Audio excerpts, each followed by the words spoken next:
Hello viewers, husband wife పెళ్ళైన తర్వాత pregnancy రావాలని ట్రై చేస్తూ ఉంటారు. సో ప్రెగ్నెన్సీ రావడానికి ఏ టైంలో హస్బెండ్ వైఫ్ కలవాలి అనేది చూసుకొని ఒక 1 year పాటు న్యాచురల్గానే ట్రై చేయమని చెప్తూ ఉంటాము.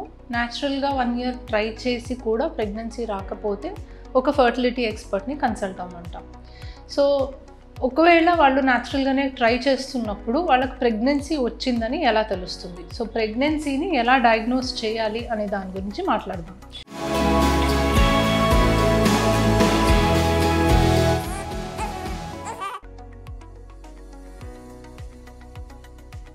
నా పేరు doctor Suma, consultant 39 fertility centre, Vijayawada. So pregnancy వచ్చింది అని మనం ఎలా కనిపెట్టగలుగుతామంటే మోస్ట్ కామన్గా ఫస్ట్ మనం చూసుకోవాల్సింది పీరియడ్ అనేది ఆగిపోవడం. సో నార్మల్గా రావాల్సిన టైంకి పీరియడ్ రాకుండా మనకి డిలే అవుతే ఫస్ట్ సిమ్టమ్ అది ప్రెగ్నెన్సీ వచ్చినట్టుగా మనం అనుకోవచ్చు. సో ఇది రెగ్యులర్ సైకిల్స్ వచ్చే వాళ్ళల్లో మనము డెఫినెట్గా యూజువల్లీ పీరియడ్ రావాల్సిన టైంకి రాలేదు, 1 or 2 days లేట్ అయింది అన్నప్పుడు ఖచ్చితంగా ప్రెగ్నెన్సీ టెస్ట్ చేసుకోమని చెప్తూ ఉంటాము. బట్ ఇర్రెగ్యులర్ సైకిల్స్ వచ్చిన వాళ్ళల్లో ప్రెగ్నెన్సీ వచ్చిందా లేదా అనేది మనం టెస్ట్ ద్వారా వెంటనే తెలుసుకోలేకపోవచ్చు. ఎందుకంటే వీళ్ళకి లేట్ పీరియడ్స్ వస్తాయి కాబట్టి ఎగ్ రిలీజ్ అవ్వడం అనేది లేట్గా అవ్వచ్చు. సో అప్పుడే మనం ప్రెగ్నెన్సీ టెస్ట్ చేసుకొని తెలుసుకునే స్టేజ్లో ఉన్నామో లేదో మనం చెప్పలేము. సో రెగ్యులర్ సైకిల్స్ వచ్చే వాళ్ళకి కరెక్ట్గా ప్రతి మంత్ రావాల్సిన టైం కన్నా రాలేదు, ఒక 2-3 days లేట్ అయింది అన్నా కూడా ప్రెగ్నెన్సీ టెస్ట్ చేసుకుంటే ప్రెగ్నెన్సీ ఉందా లేదా తెలుసుకోవడానికి అవకాశం ఉంటుంది.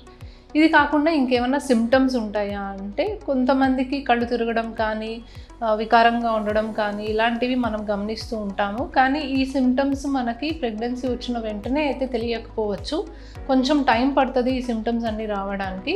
సో ప్రెగ్నెన్సీ ఉన్నప్పుడు బాడీలో బీటా-హెచ్సిజీ అనే హార్మోన్ అనేది ప్రొడ్యూస్ అవుతుంది. ఆ హార్మోన్ వల్ల ఇటువంటి సిమ్టమ్స్ అన్నీ మనకి కనిపిస్తాయి. ఈ హార్మోన్ అనేది ప్రెగ్నెన్సీ మనకి వారాలు నిండే కొద్దీ హార్మోన్ లెవెల్స్ ఎక్కువ అయ్యే కొద్దీ సిమ్టమ్స్ అనేవి కనిపిస్తూ ఉంటాయి. సో ఈ సిమ్టమ్స్నే బట్టే మనం ప్రెగ్నెన్సీ ఉందా లేదా అని కన్ఫర్మ్ చేసుకోలేము. ఇవి one of the additional science అనమాట. సో నెక్స్ట్ వచ్చేసి urine pregnancy test. So most కామన్గా యూరిన్ ప్రెగ్నెన్సీ టెస్ట్ సింపుల్ ఒక స్ట్రిప్ ద్వారా మనకు ప్రెగ్నెన్సీ ఉందా లేదా అనేది మనం తెలుసుకోగలము. సో యూరిన్లో మనకి బీటా-హెచ్సిజీ హార్మోన్ అనేది తెలిస్తే యూజువలీ ప్రెగ్నెన్సీ ఉన్నట్టు అర్థము. సో బీటా-హెచ్సిజీ బ్లడ్లో అట్లీస్ట్ ఒక 100 units దాటి ఉంటే లెవెల్స్ మనకి యూరిన్లో ప్రెగ్నెన్సీ టెస్ట్లో పాజిటివ్ రావడానికి అవకాశం ఉంటుంది. యూజువలీ మిస్డ్ పీరియడ్ రోజు నుంచి యూరిన్ ప్రెగ్నెన్సీ టెస్ట్ అనేది మనకి పాజిటివ్ కనిపిస్తుంది. సో ఇది కాకుండా బ్లడ్ టెస్ట్ ద్వారా ఏమన్నా తెలుసుకోవచ్చా అంటే ఫస్ట్ యాక్చువల్లీ బ్లడ్లోనే మనకి బీటా-హెచ్సిజీ హార్మోన్ అనేది కనిపిస్తుంది.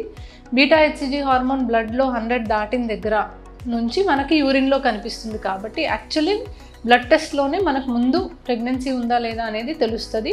మనకు మిస్డ్ పీరియడ్ కంటే ముందు కూడా బ్లడ్ టెస్ట్ ద్వారా తెలుసుకోవడానికి అవకాశం ఉంది.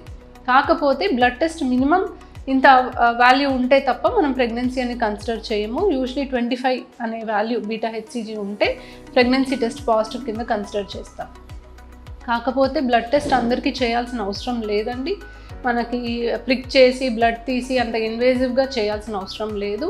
మిస్డ్ పీరియడ్ అంటే రెగ్యులర్గా సైకిల్ రావాల్సిన టైంకి మనకి రాకపోతే అప్పుడు యూరిన్ ప్రెగ్నెన్సీ టెస్ట్ ద్వారా టెస్ట్ చేసుకుంటే మంచిది. యూరిన్ ప్రెగ్నెన్సీ టెస్ట్ చేసిన వారానికి 10 రోజులకి కానీ మనకి స్కాన్లో ఏమీ కనిపించదు. సో చాలాసార్లు పేషెంట్స్ మా దగ్గరకు వస్తూ ఉంటారు, యూరిన్ ప్రెగ్నెన్సీ టెస్ట్ చేసినప్పుడు నెగిటివ్ ఉందని చెప్తాము, స్కాన్లో చూడండి మేడం అని అడుగుతూ ఉంటారు. సో యూరిన్లో పాజిటివ్ వచ్చిన వారానికి 10 రోజులకు కానీ మనకి స్కాన్లో ఏమీ కనిపించదు. సో వెజైనల్ స్కాన్ చేసినప్పుడు బీటా-హెచ్సిజీ లెవెల్స్ కనీసం ఒక 1500 ఉంటే తప్ప మనకి స్కాన్లో ఎటువంటి సైన్స్ ఆఫ్ ప్రెగ్నెన్సీ అనేది కనిపించదు. సో ఇనీషియల్గా బీటా-హెచ్సిజీ పాజిటివ్ మోర్ దెన్ 25 ఉంటే ప్రెగ్నెన్సీ కన్ఫర్మ్ చేస్తామండి.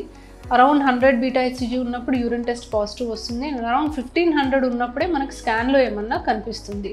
సో ఈ ఆర్డర్లో మనకి ప్రెగ్నెన్సీ టెస్ట్లు పాజిటివ్ రావడం జరుగుతుంది. సో ఫస్ట్ బ్లడ్లో కనిపిస్తుంది, తర్వాత యూరిన్లో కనిపిస్తుంది, తర్వాత స్కాన్లో కనిపిస్తుంది. సో ఇవన్నీ కాకుండా ఇంకేదన్నా మెథడ్ ఉందా అని అంటే మనకి మోస్ట్ కామన్గా ఫాలో అయ్యేది యూరిన్ ప్రెగ్నెన్సీ టెస్టే. ఒకవేళ పీరియడ్ కనుక లేట్గా వచ్చే వాళ్ళకి ప్రెగ్నెన్సీ ఉందా లేదా ఖచ్చితంగా తెలుసుకోవాలి అంటే బ్లడ్ టెస్టే బెటర్ అండి. ఎందుకంటే వీళ్ళకి మిస్డ్ పీరియడ్ ఎప్పుడు, వీళ్ళకి యాక్చువల్గా రావాల్సిన సైకిల్ టైం ఎప్పుడు, వీళ్ళకి ఎప్పుడు రాలేదు అని కనిపెట్టడానికి ఉండదు. కాబట్టి కన్ఫర్మేటరీగా చేసుకోవాలి అంటే బీటా హెచ్సిజీ టెస్టే better. So just with symptoms, missed period ఉంది, కొంచెం వికారంగా ఉంది, కళ్ళు తిరుగుతున్నాయి, ప్రెగ్నెన్సీ డయాగ్నోస్ చేయడానికి లేదు.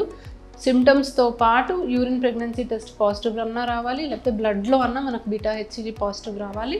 అప్పుడే మనకి ప్రెగ్నెన్సీ అనేది డయాగ్నోస్ అవుతుంది.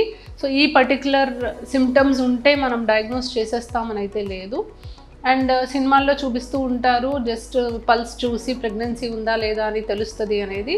సో దాంట్లో ఎంతో అసలు వాస్తవం అనేది ఏమీ లేదండి. సో పల్స్ చూసి ప్రెగ్నెన్సీ ఉంది లేదు అనేది డయాగ్నోస్ చేయడం అనేది పాసిబిలిటీయే కాదు.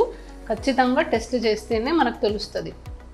సో ఫస్ట్ బ్లడ్ టెస్ట్, తర్వాత యూరిన్ టెస్ట్, స్కాన్, ఈ 3 మనకి చేస్తేనే కన్ఫర్మేషన్ అనేది వస్తుంది. Thank you.